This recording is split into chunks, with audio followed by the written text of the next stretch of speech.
From the depth of my heart, it's not the issue of removing. But Tinubu is not in the election. He's not in the election in 2027. Tinubu will receive the shocker of his life. Let me be very honest with you. President Tinubu is working very hard to lose the election. There's no any investment in the election for Tinubu. Because you invest in the election by demonstrating leadership for the people. And Nigerians are suffering. But the government is reckless.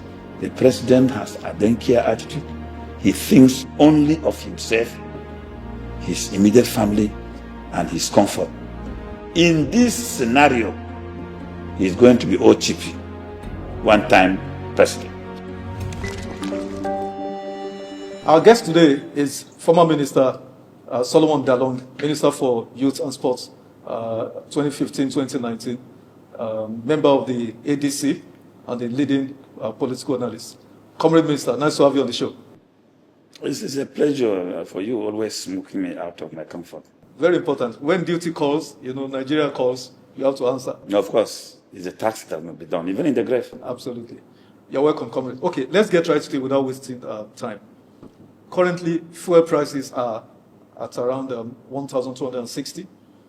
Insecurity everywhere. Bomb blast in Borno, just 4 days, with over 30 people dead, several tens injured, hospitalized. Opposition being hounded every day. Parties are being, almost becoming a shadow of themselves.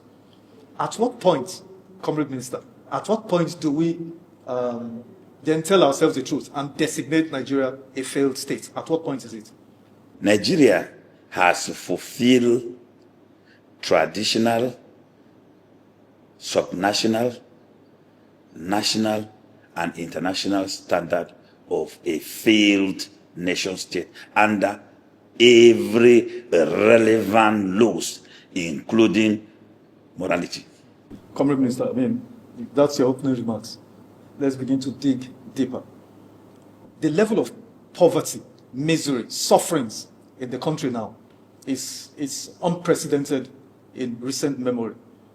So the question, Comrade, is and you've been in government at close quarters. You've worked directly with the president. So you know government, how government functions and operates. Some are alleging that what is going on is not just incompetence, but a deliberate policy to pauperize the people, to emasculate the people. So in your opinion, which is it? Is it incompetence or a deliberate statecraft? It's a combination of both. In fact, monumental incompetence is what creates fear of the unknown. So, every human being knows himself better and more than anybody. So, today's leadership are aware that they have nothing to offer.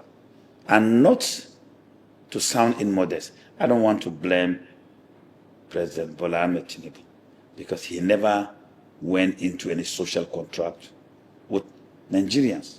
All he told them was a concept which for the first time, despite my early life in Ibadan, I had it, a meal local, and when I went into engagement of friends, honest Yoruba people, they told me it means it is my turn. So that what is driving the current leadership is the sense of entitlement. And a sense of entitlement philosophically is one of the most dangerous aspects of human character.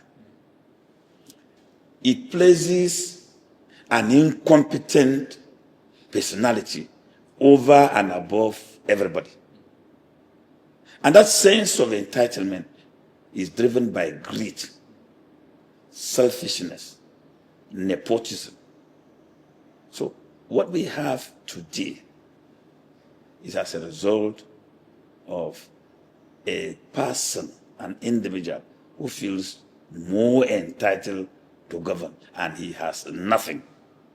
And he told us that the method of realizing self-entitled ambition is to grab power and run away with it.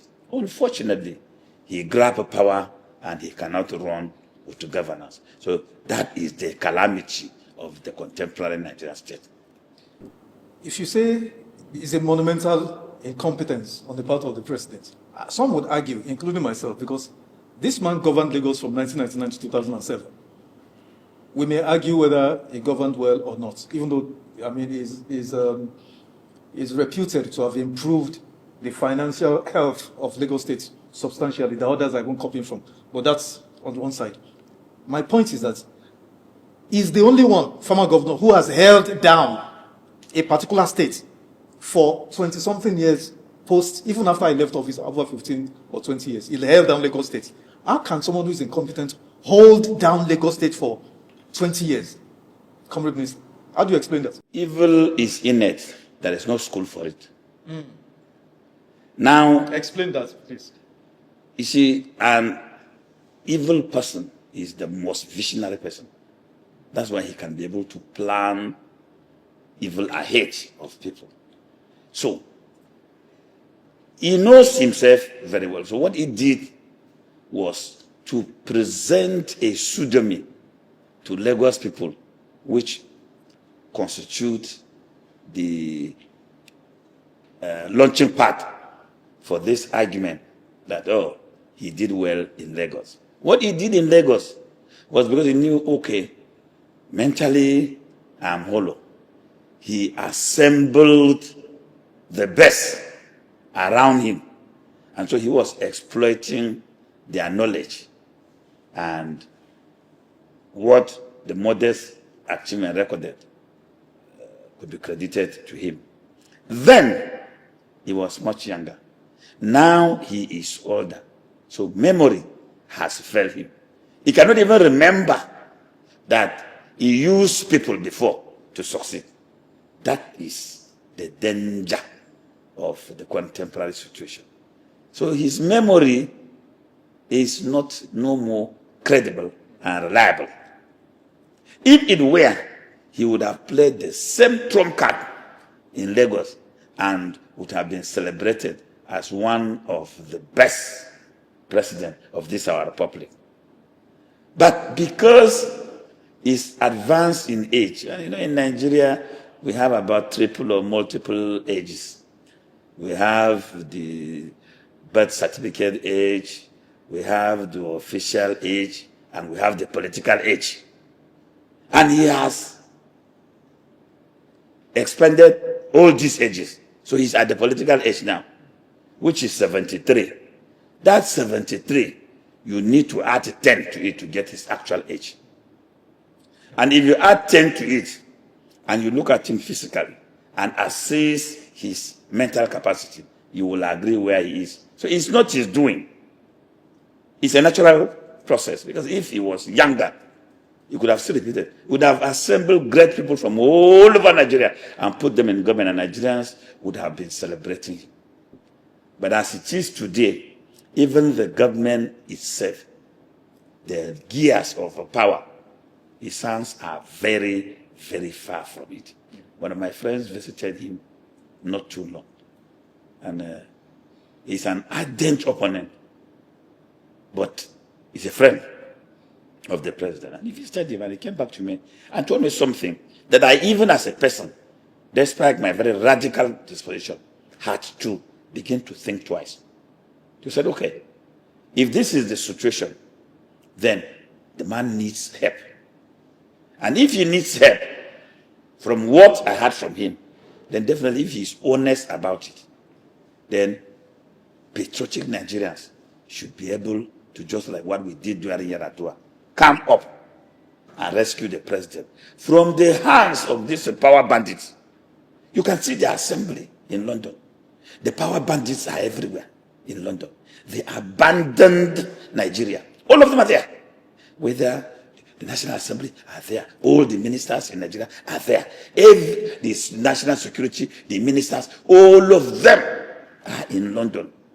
while Nigerians here are groaning under the jackboot of terrorists, strangulating their necks, smashing their heads, and even frustrating and trying to smoke life, to stifle life out of them. So this is the situation. We'll get to the London, the state visit to the king. We'll get to it shortly. Some have described the president as, because I'm wondering which president are you describing, because some have described the president as a very sophisticated politician. In fact, that he is perhaps the most strategic or sophisticated politician in our history, you know. Others say no, he's running the country through a cabal, just like you said now, through a cabal. And if I was, they don't have regard for institutions. They do whatever they want to do. You know, they can run 3 or 4 budgets concurrently, you know, and so on and so forth. Which is it, in your view? The president, if you said is the most sophisticated, maybe I can concede that to you. Because I'm a Marxist scholar. And I will tell you, you have to compare his life with that of Chairman Mao Zedong. Chairman Mao Zedong, who led the long march that produced Chinese civilization, ended up very, very terrible. But the Chinese decided to cut his terminal edges, which were an embarrassment and a negation of all his contribution, to consign it to the dustbin. Maybe that may be what is playing out with President Bola Tinubu. Of course, you will concede to him that he built up young people who he has come all the way with them. But most of these young people have actually received the master stroke of use and dumb. So they are only invited anytime they have a contribution to make to the stepping stone, the stepping step of Bola Tinubu. So you run down all those who had been with him, you cannot identify one that is still with him, even including the National Secretary of African Democratic Congress, who is the last disciple, the longest and the last disciple who had departed. Others, you will find their names in the footnote. So that's the type of a person. So whatever sophistication was a selfish and a greedy ambition, personal ambition, which he needed men of reputable integrity, credible character to help him lay the foundation. So he has manifested now who actually he is. But some would argue that you have Mr. Olawale Edo, who was his finance commissioner, who is the minister for finance. He's still a holdover in this administration. Yemi Cardoso was the commissioner for commerce and something, and then he is CBN governor. You know, I will continue reading out names for you. What do you say about that? I mean, that he loves to build people and he is loyal to those he build. How do you argue? I was thinking you were going to run the list beyond 2. But as I don't want to waste time. No, it's not an issue of time. Okay. You have even exhausted the list because there are more under the boss than those those standing. So the last casualty is the IGP, who now has also been thrown, Petokun, and you may not hear about him again. Maybe the next time he will join those that are in detention, because that is how the president operates. But the summary of the personality of President Bola Tinubu is that he is a Machiavellian. The Machiavellian philosophy presupposes that the prince should destroy first those who make the prince, because it is only them that had the capacity to bring him down or destroy him. So Tinubu is a Machiavellian. The moment you hold the ladder for him and he is comfortable, that is stable, the next leg will hit your head and you will go down. And of course, you need another airtime for us to discuss El-Rufai, how he single-handedly from the north started his campaign with rotational presidency. Power must go to the south. Then calibrated into the issue of Bola Ahmed Tinubu, where he single-handedly mobilized 5 governors, including the then chairman of Northern Governors Forum, Barrister Simon Lalo, to go and confront Buhari. And Buhari told them, go and elect whosoever you want. He came back, rally around them, rally around Northern governors, even though the arms were greased so that they can be very slippery to help succeed. At the end of the day, El-Rufai knew himself very well. He knew the political risks ahead. And he opted not to even participate in politics. He wanted to retire, go back to farming, and live a private life. But because the Machiavellian instinct in Tinubu could not allow the rivalry of 2 princes. Because the Machiavellian theory is to the effect that there can never be 2 princes within the same territory. So it rivaled the existence of 2 princes. So he went to Kaduna, smoked him out, cajoled him, hooked him, used him round, and he was the megaphone of the prince. Even when they went to Chatham House, one of the notorious questions fired, it was only El-Rufai who could answer it. But the prince was gathering those performances against him. And ultimately, he appointed him, and there were petitions all over. And most of these petitions were induced within the power base. And at the end of the day, he was dismantled and brought down, thrown under the bus. As he was rolling to survive under the bus, it appears he was crying very loud. And people were listening. Emotions were being built. And they have to go immediately for him, drag him out, and make sure that they seal his mouth, throw him into the dungeon. So, that is a Machiavellian for you. The prince. Brilliant. You know, you've taken us into an excursion into the 48 laws of power. Yes. And the second law is do not outshine, the master. Yeah. So it will appear, because Malam Nasir El-Rufai is a very brilliant man. I admire him for his intellect. But it will appear he didn't read that, or maybe when he read that book, he glossed over it. He didn't take the lesson to heart. Because if he did, he would know some argument is that during the primaries of the APC, there were several outstanding aspirants. There was a sitting vice president who, in my considered opinion, just mine, I may be wrong, towered above every other aspirant in the 2022 APC primaries. Yemi Oshibajo, the vice president.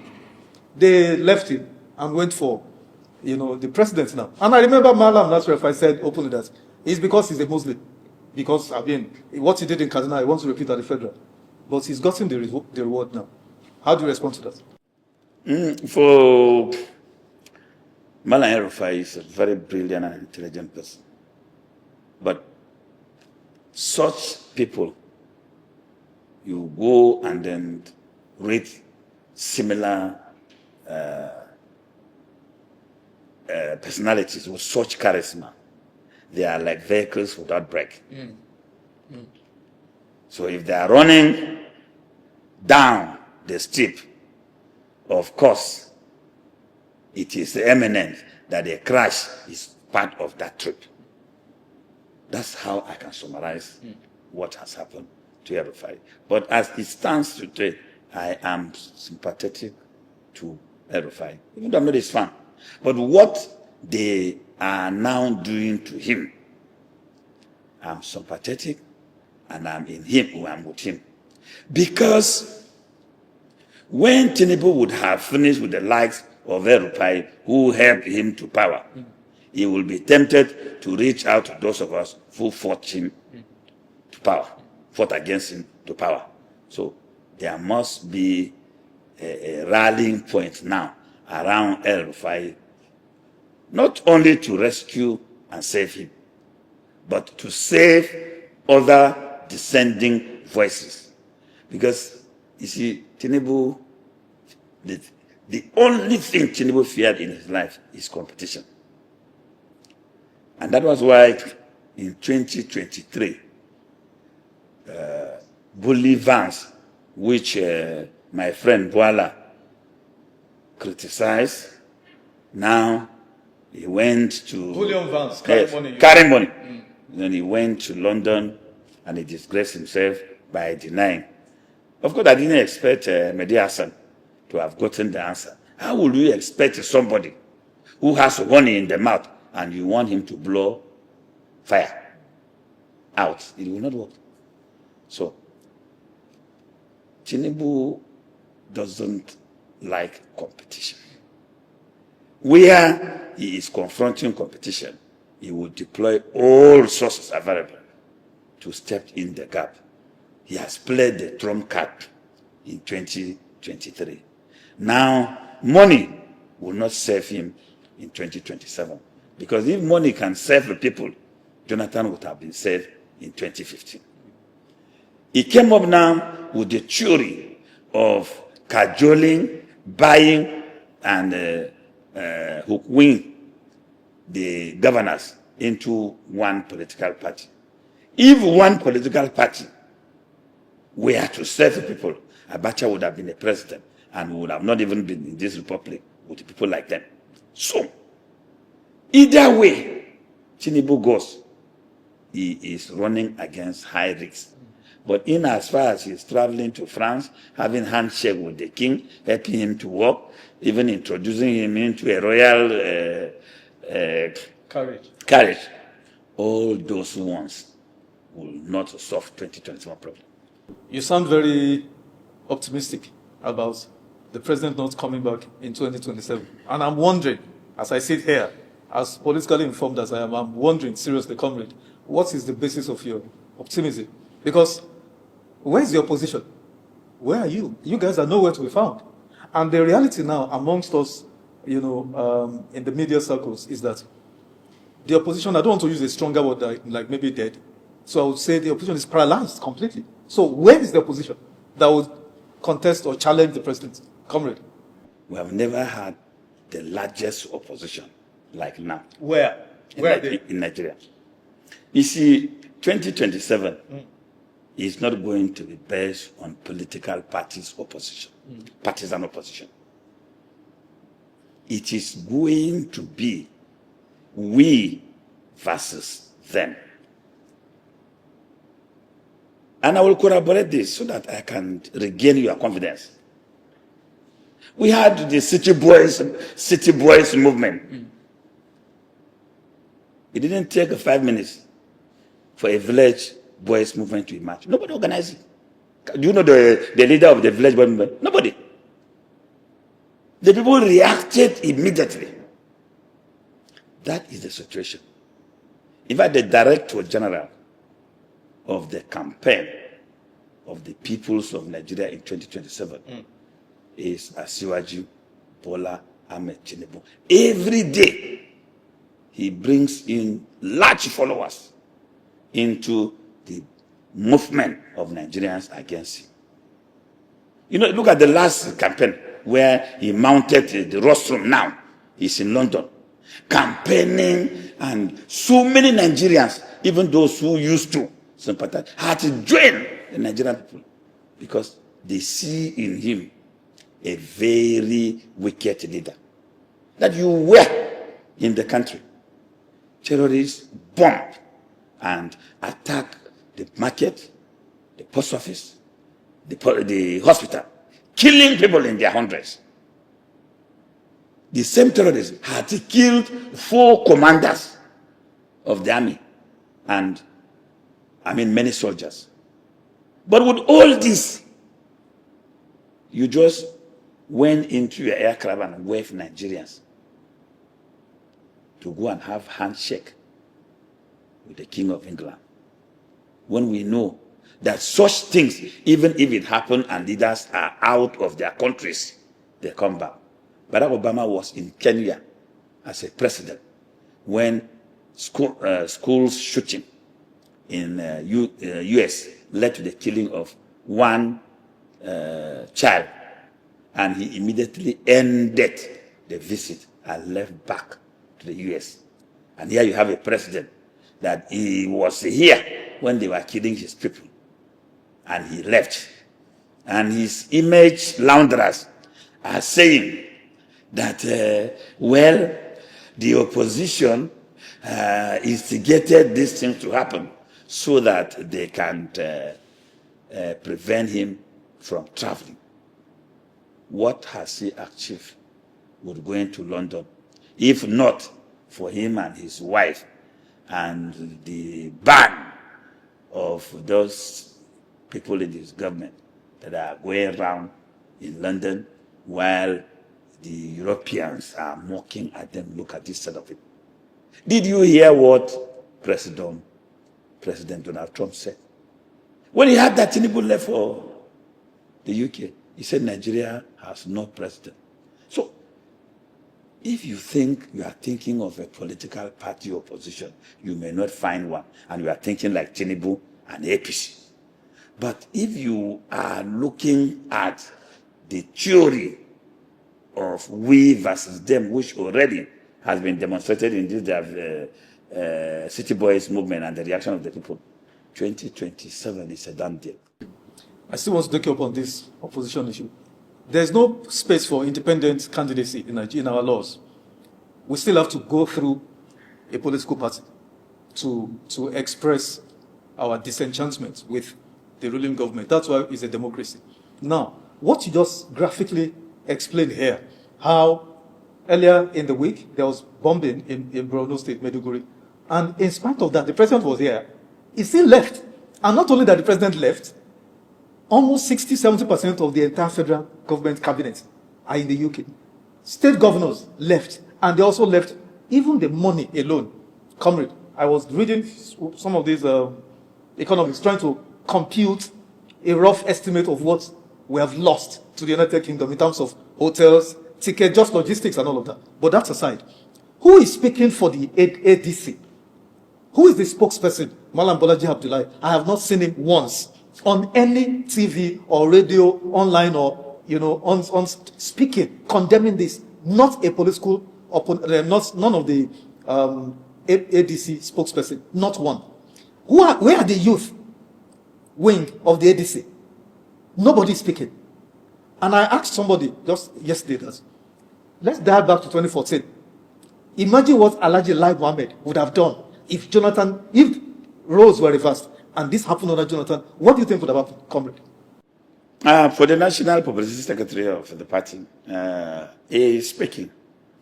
But, the situation now is not the same in 2015. Exactly. It is worse. The mainstream media. It is worse now. Do you agree it is worse? Yes.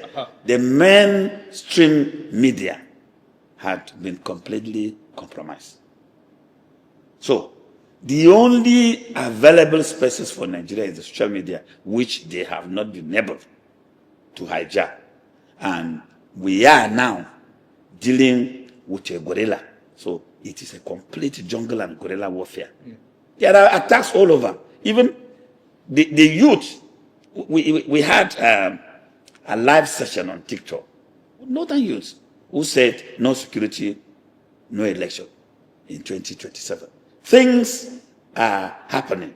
But because we are used to hearing it through the conventional mainstream media, which has suddenly gone cold, and this their coldness can be measured with the temperature of dollars before you will know what actually would have happened. So you may think that nothing is happening. A lot is happening.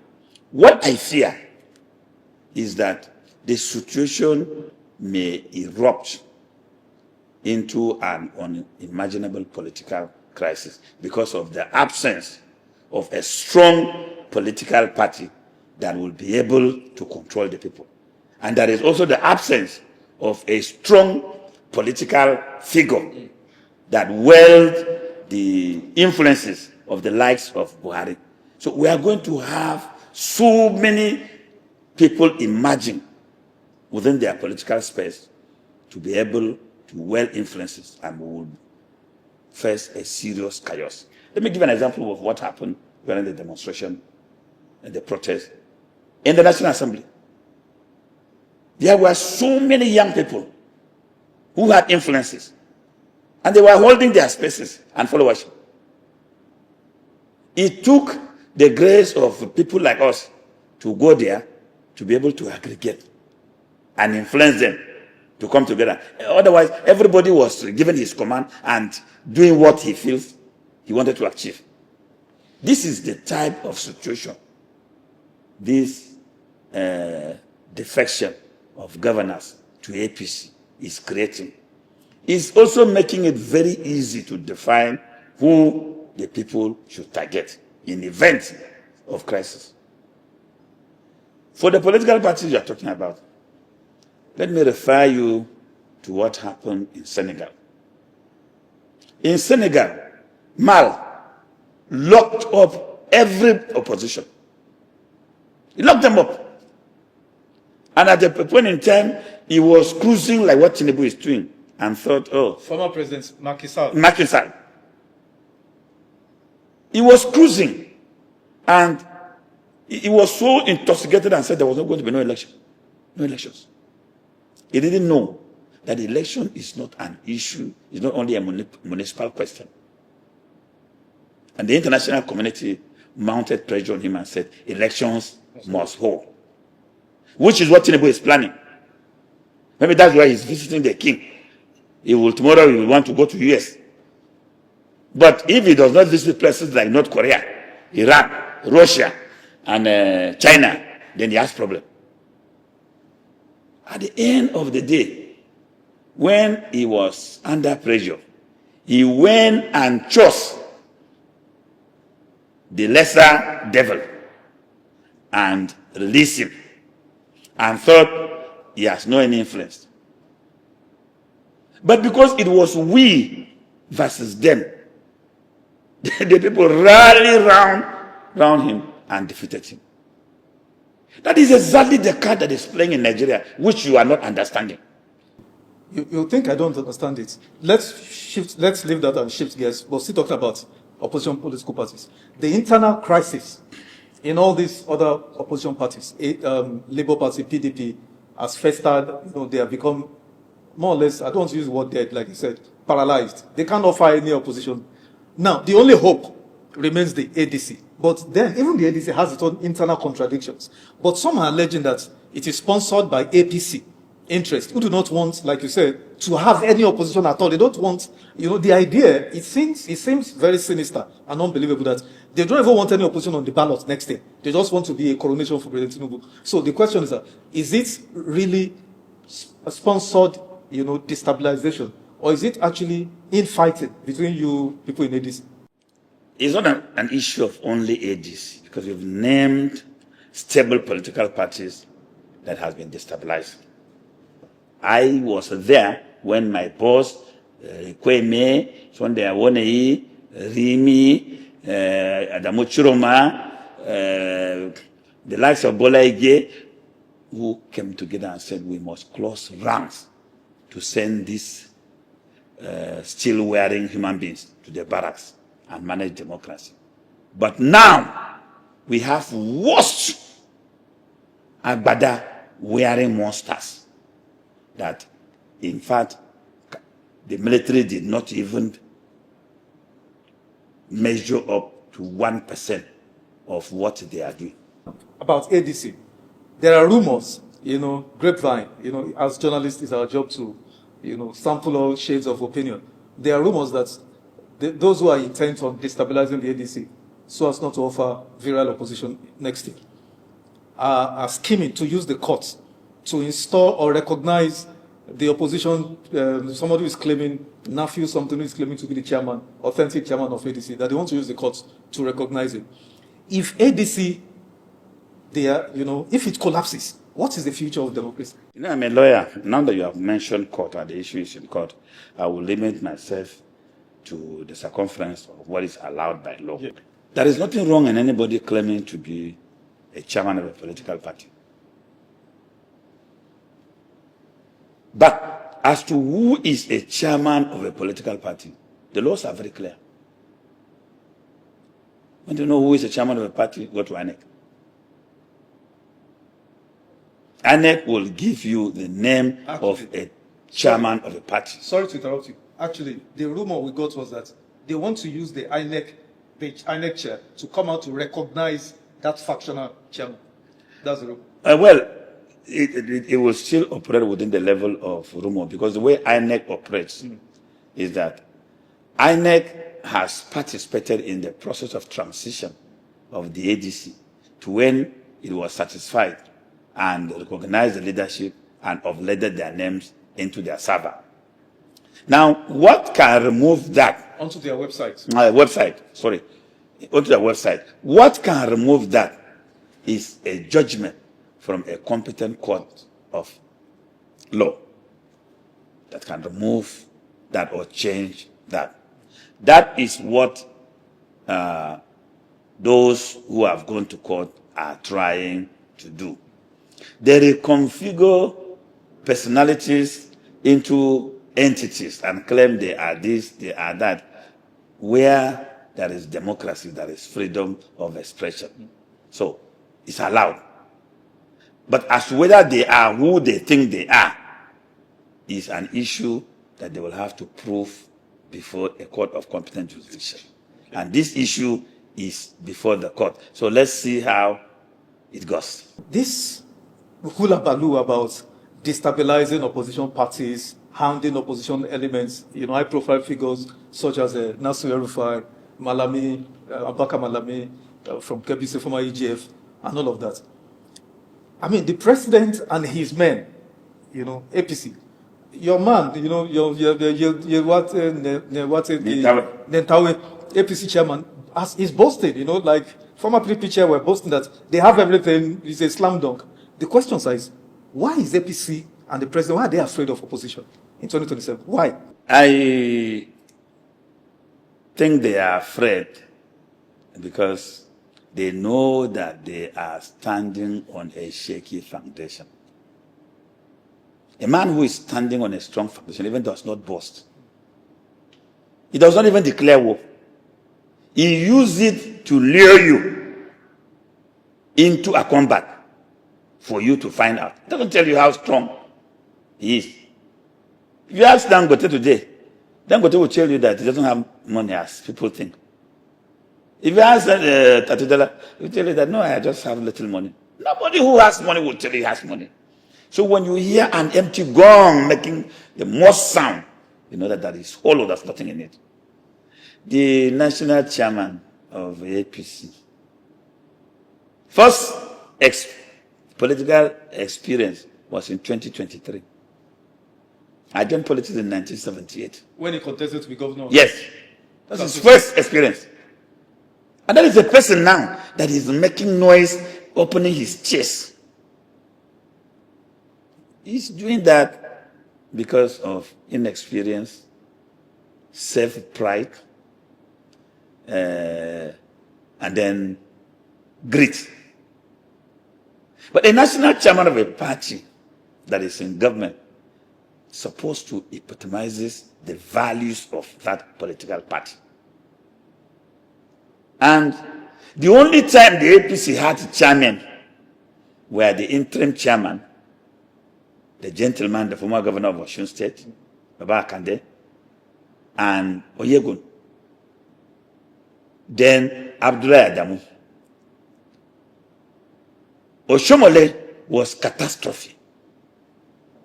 And this one is the same thing. What of Ganduje? Ganduje was another catastrophe because Ganduje has integrity issues that was haunting him. When he was sent as a governor to preside over a Edo election,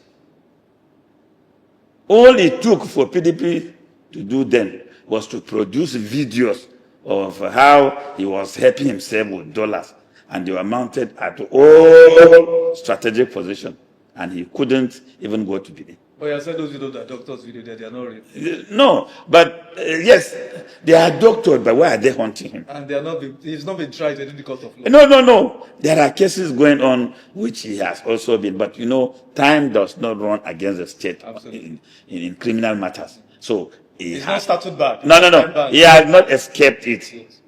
So that you have somebody, a young person, shouting.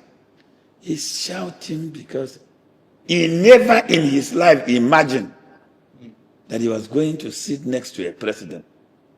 So seeing himself shouting at president, to him looks like he has arrived in heaven. And so he's shouting and jumping. Very soon, you will look for him, even in footnotes. You will not find him. It's not that I'm wishing him back, but you will not find him. And where is Abdullah Adamu? Abdullah Adamu who delivered to Tinubu. Let me tell you something. Everybody that is jumping in the north, including the Christians, who now they fought Tinubu in 2023. Now, Tinubu has went and cajoled them, and they are shouting. But you do know that most of the northern Christians from southern Kaduna and Plateau are not using their brains well. Tinubu will give them the same treatment he's giving El-Rufai. Tinubu does not forget and forgive. Tinubu is like that. When he will have been done with them, they will look for this red beret and khaki and say, this man is a prophet. Oh, you think you insulted him? He used unprintable words against him? And today, he has sent the wife to say, oh, my wife is a Christian. And because of your greed, he now said, oh, we thought he was going to fight us. Now, we now know that he's good. The man knew. Tinubu knows very well that it is his dollars that have changed them, not that they love him. Do you know one thing? If you have anybody close to Tinubu, go and ask him. Tinubu respect me and love me more than the whole of these his followers from Plateau and Benue. Comrade, you said something now that the president does not forget when you insult him and all of that. But that would seem to be a great contradiction, open contradiction, because nobody abused the president more than Daniel Buala or Reno Omokri or Femi Fani-Kayode. And today, Reno Omokri is ambassador for Nigeria to Mexico. Daniel Buala is special advisor, equivalent to a ministerial position on a public strategic committee or something of the sort. And Fani-Kayode is also an ambassador. How do you respond to that? Tinubu has finished with them. How? They are in government. No, listen to me. All these ambassadors, yes, wait until their letters of credence have been accepted. Tinubu knew that they have no integrity. And he knew very well that they will be rejected. So if they are now rejected, he has played the El-Rufai card. Because he said he wasn't the one who rejected El-Rufai. It was National Assembly. But that same president, people who had excess baggage went to the National Assembly and they were screened. Some were even given, take a bow and leave. So Tinubu had brought them close. In Machiavellian theory, a very intelligent and ardent enemy, you lure him to come within the range of attack before you deal with him. All of them now are captured within the circumference of attack. One day, even if Solomon Dalong is not alive, you will go to my grave and say, here lies a prophet that saw the future. And then, still talking about this Christian that they will be dealt with, but you also told us here the other time that the president is busy searching for a Christian to run as his vice in 2027. Has that changed? No, he's still part of the game. He's still part of the game. Is it a game or Yeah. it's real? No, it's part of the game. You see, the Christians in the north opposed Tinubu and used Because of the Muslim thing? yes, they used religion. If you listen to the wife said even in the church she was being attacked and accused. Let's corroborate what I tell you, that the Tinubus don't forget, they don't forgive. So all that Tinubu is doing is to keep this large population. He's going to deal with them. And that will be over for the... But the question, comrade, is that the vice presidential search for a Christian to replace Kashim Shettima, is this still on? It's on. Okay. He's going to look for another Christian with credibility because he has captured Christopher Musa. If Christopher Musa had not accepted to be a minister under Tinubu when he retired, yes, in 2031 he would have been another Buhari, because he was much loved and liked by both Christians and Muslims. And having been born and grew up in Sokoto, he would have been like another Buhari. And Nigerian Northerners would have rallied around him. Because of that Machiavellian theory, Tinubu immediately signaled danger. Targeted and so. Yes, and so they brought him now. A chief of defense staff who was seeing the president without protocol will now come and become Minister of Defense to go and see the president through the earth. Of course, that's just humiliating. I've been a minister, so I know what it is to be a minister before him. So, he's gone. George Akume is within the range. He's also captured as a clerk of the Federal Executive Council. Is he a clerk? He's a clerk. He's not a member of the Federal Executive Council. Yes. He cannot speak at council meetings except with leave. His job is to take record. And he should have been the engine room of the government. But this democracy, right from Goodluck Jonathan, had destroyed the issue of the Office of the Secretary to Government. So what the Secretary of the Office of the Secretary to Government does is to attend council meeting. If Akume, look at last time, he generated a memo to set a committee for 1 billion. Immediately he signs it, was already in the social media. So it's gone. They are looking, they are still... You've not mentioned Dogara, Yakubu Dogara. Yakubu Dogara has been given, if you hear the name of the agency, that Yakubu Dogara is chairman there, but nothing is happening there. What's the agency? I don't know. I don't know. You know, Tinubu can create anything, so he's there. There's something finance, credit facility, something. He's there. Nothing is happening. He's a ghost of himself. And let me tell you, that's one of my board. We were founders of APC. He's a lawyer. We went to court. We saved governors who wanted to join APC that were being haunted during Jonathan. They appointed him one big office and they were congratulating him. And then I met him. We were going for a meeting of opposition. And then I saw him very close to the gate. I said, what are you doing here? You have Tinubu's appointment, and if the cameras pick you here, it's going to be trouble. So I just forget about him. And he was not looking himself. He used to be a very... What are you speaking about now? No, I don't want to mention names. And the young man was a ghost of himself. And I asked him. He said, since his appointment, he has not seen a dime. Most of these people that want to tell us so that the public have the right to know. No, the public have the right to know, but of course, Adesanya versus the Federal Republic say you cannot force somebody to disclose information. So, Comrade, let's make progress. What is ADC doing to build a grand coalition, to bring opposition elements into the fold, so as to offer very strong opposition and chances in 2027. And I'll mention names, not like you that don't want to mention names. What efforts are you guys making in ADC to appeal, to lure Kwankwanso to the fold?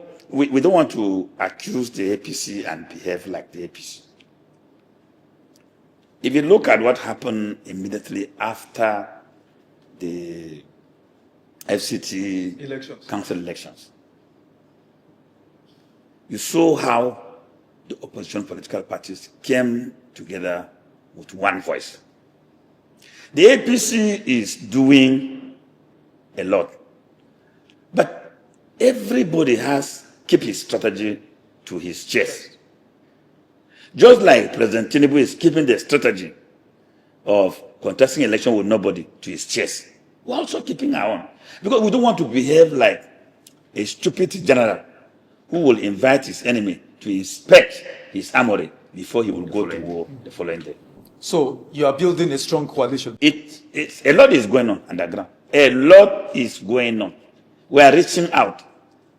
You see, in fact, it's healthier, this movement into different political parties. It's healthier. Why? Because the whole essence is that in Nigeria, we practice partisan politics. You must contest election under a platform. Yeah. So we need as more safe platforms for easy migration. Just like when I told you what happened in Senegal. In Senegal, the party that ultimately won election was a party that they were working together, because the young man was a follower of one of the most prominent politicians who was built to win the election. It was his boy. But he went and formed a political party and was mobilizing people, because they knew that the president was desperate to take over any healthy political space. So we have experiences and we learn. Really? ADC is providing the chess, war chess for opposition. But where we will end in 2027 is not yet known. We will encourage the emergence of many saved political parties, which the president may not even be eyeing it. And then the surprise will be sprung. For what we are now is not about individuals, but it's about democracy and the people of Nigeria. So if there is any healthy political party and we suffered an obstacle, we will just carefully and strategically re-strategize and strike. So this Machiavellian strategy is not peculiar to the APC. No, we're learning from them. Because this strategy is called smoke screen. Yeah. So it's a smoke screen strategy. All of us are learning from them. Oh, fantastic. Okay. You mentioned Nasir El-Rufai earlier. He has been in detention now for maybe 1 month plus. What effort is the ADC and the leadership, what effort are you making? Because I accused Malam Bolaji Abdullahi of ineffectiveness. I don't want to use the word incompetence, completely, no presence, no showing.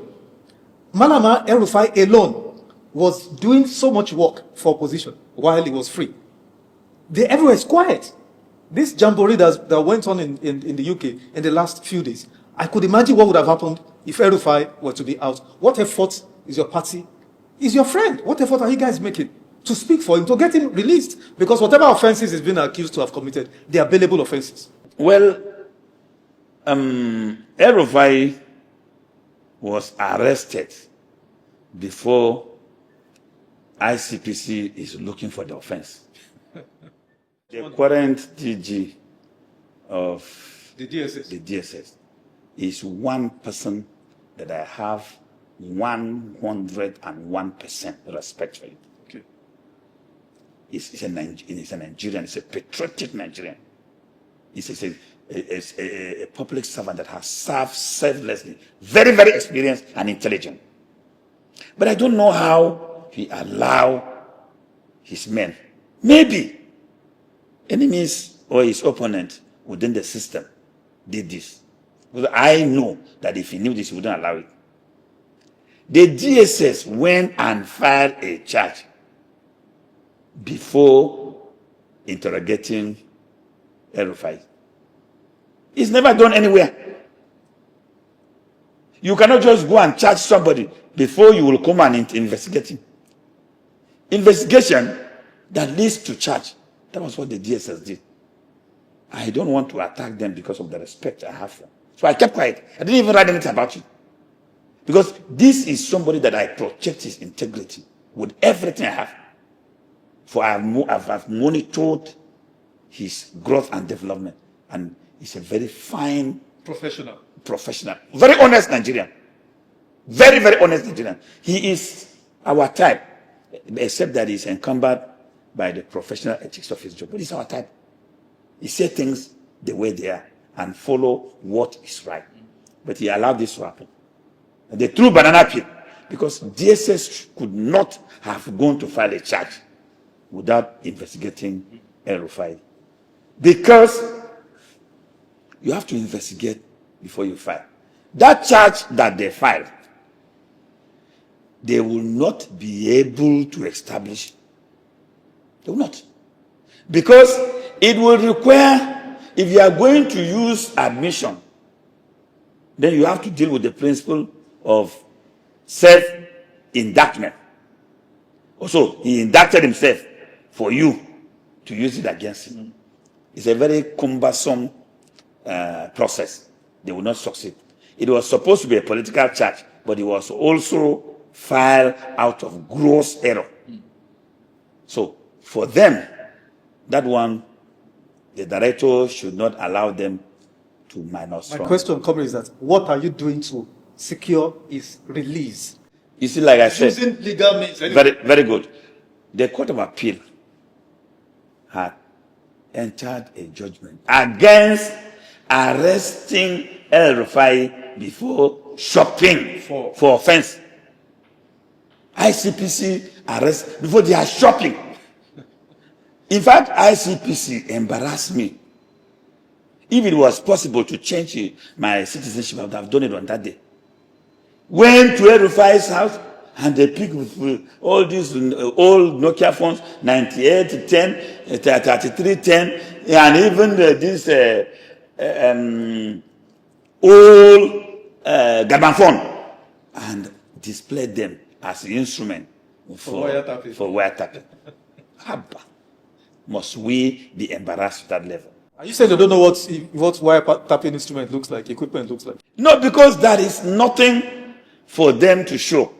So they just have to look for something to present to Nigerians. Look at what they did in the case of Malami. That's Malami. If you see the armory with AK-47 that was paraded as what was found in Malami's house, even myself was beginning to wonder, what was he going to do with that? But when I went and investigated, it was a pump action shotgun, which the son has with a license, that was picked in the son's house. But you can see the story they created. Malami is a sponsor of terrorism, and just because they think by doing so they will break them down. But the like of Malami and El-Rufai, what they are doing, they are giving them injection of resistance. Okay, we want to hope so. Middle Belt, which is your area, what are the president's chances in the Middle Belt region of Nigeria? Plateau State, Benue State, Nasarawa. Some believe that Nasarawa governorship election that PDP actually won, but that the ruling party came and did their whatever to return the incumbent. So, in the Middle Belt, especially these Christian states, what are the chances? Examine the chances of the president to win in those places. His chances has even been marred by the defection of the governors. If the governors are remain in their parties and work for him, he would have won. So you think the decamping of the governor? Oh, no. It has already removed the carpet under the feet of the president. Look at the governor of Plateau State. His popularity has nosedived. Some believe it's very popular that he would. No, no, no, just no. like the There's nothing wrong with believing now. We believe that the devil lives here, but have you ever seen him? So, but if you look at the video of his reception into APC, it was a gathering of cars. And then if you look at his... A gathering of cars. cars, motor vehicles. No. Vehicles with very few aides hanging around. Then if you look at his inauguration or subsequent political state function that he organized in Rampam, the crowd was massive. So from the comparison of the two, you will know where he belongs. The same thing is happening to the governor of Taraba. And they are strangers in APC because they did not move with their natural or traditional crowd.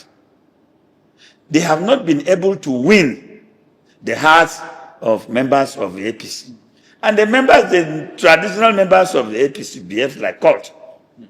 So they know only themselves. So they have lured them to come, wait during the congresses or the primaries. You will remember what I'm telling you today. The governors have shot themselves on the foot. And Tinubu had signed their death warrant by signing the electoral act, which says what? Direct primaries or consensus. Consensus is one of the most difficult things to achieve in Nigerian politics. So direct primaries remain the viable option. If the president now force some people not to contest, they will either leave the party or remain in the party and liquidate their investment to make sure that the party loses the election. Let's talk about Benue State. It's a peculiar situation. Governor Alia, Reverend Alia, the governor, has always been at loggerheads with his godfather, George Akume, SGF. And there are strong rumors that George Akume now is shopping for a replacement for him. You cannot accuse somebody of corruption and be given bribery to the Reverend Father to give you Holy Communion. So, you see, we have better, credible candidates in Benue than the incumbent governor? Yes. Who is it? We will not want to inherit the baggage, excess baggage, and inherit his fight with his benefactor or godfather. Or godfather, whatever nomenclature you want to use. We will not approach him. But do you know the principle of ADC? We have asked our members to buy iodine and bandage because we are going to give first aid. When APC will find and break the heads of those who refuse to buy helmet, when they come, we apply iodine, we wrap it for them and ask them to sit. So we don't want to receive anybody in ADC that has no injury on their head. We want them battered and bruised. No, so that when they come, they can appreciate our compassion and love. But if they have no bandage on the head, they will not appreciate it. So, as what is happening in Benue, they will fight themselves dirty, destroy themselves. Cancel each other. Very good. Fantastic. As we wrap up now, just two more questions. You know, we've said a lot the last 1 hour or so. Comrade, I want you to be honest. I know you are very honest. You don't hide your feelings. You wear it on your sleeve. But what you have said, is this what you think in your sober moments, in your private moments? Do you truly believe in your heart of hearts that opposition parties, let's be specific, ADC, even if you play all the cards well, do you have the chance of removing President Tinubu in 2027? From the depth of my heart, it's not the issue of removing. But Tinubu is not in the election. He's not in the election in 2027. Tinubu will receive the shocker of his life. Also, in your heart of hearts, do you believe Nigeria can be reformed? Some believe that Nigeria is gone. And that's why, I'd actually believe that the strident call for restructuring, the agitation, I thought it was dead because it petered out. But suddenly, it's awakened. Even from people you don't expect, from the least people you don't expect. You bring them here, they start talking about restructuring. Agitation, let everybody. Do you actually believe that anybody wins election who is not President Tinubu in 2027, such a person, even if he finds good people around it, they can actually change this country? Nigeria is not in a situation worse than Rwanda. When Paul Kagame took over Rwanda, there was no government. There were no institutions. There were nothing. It was only anarchy. Killings have been going on for 3 months. And almost 1 million dead bodies. Yes. But because the missing gap was leadership, and he filled in the gap effectively and dispensed justice, within 3 months he was able to put up a government in place. And that government had been able to transform Rwanda into one of the most successful democracies and economies in Africa. Our situation is not as bad as that. We still have government institutions and structures on ground. We are blessed with everything. In fact, the latest mineral discovered in Nigeria, I always forget the name, cost 1 carat is 30 million. So, the stealing in Nigeria from 1st October 1960 till today is not yet 10% of the wealth of this country. We have everything. The only thing we have is that the fish rots from the head. If you have a leader today, his body language alone will change the country. That's why I took you back to Murtala and I took you back to Yaradua. It was only the body language of Yaradua, after taking oath, that changed the narrative. It was the body language of Murtala. Yes, he said, yes, I was corrupt. But today, I have decided that a curtain has been drawn. And anybody after the line, I'm going to deal with him. And the country changed. We, up till today, Murtala's achievement in 6 years, is 6 months. 6 months, sorry. 6 months is what we are benefiting. And you have people spend 4 years, 8 years telling you stories. Nigeria needs a leader. And Nigerians should look for a leader who have the qualities of our founding fathers. Patriotism, faith in the country, love of the country, understanding of the country. We are good to go. Give us 6 months. We will be the destination to visit. Finally, in what scenario do you foresee President Tinubu losing election? I know you, but be direct. Do you envisage President Tinubu losing 2020? No, it's not. Let me be very honest to you. President Tinubu is working very hard to lose the election. There's no any investment in the election from Tinubu. Because you invest in the election by demonstrating leadership for the people. As Nigerians are suffering, if the president demonstrates empathy, there are people that will feel better, will feel concerned. But the government is reckless. The president has a don't-care attitude. He thinks only of himself, his immediate family, and his comfort. In this scenario, he's going to be OTP, one-time president. I know I said last one, but this one is the last one. Give us your permutation for a candidacy, a ticket that can defeat him. Give us a permutation. You're a prophet that sees the future.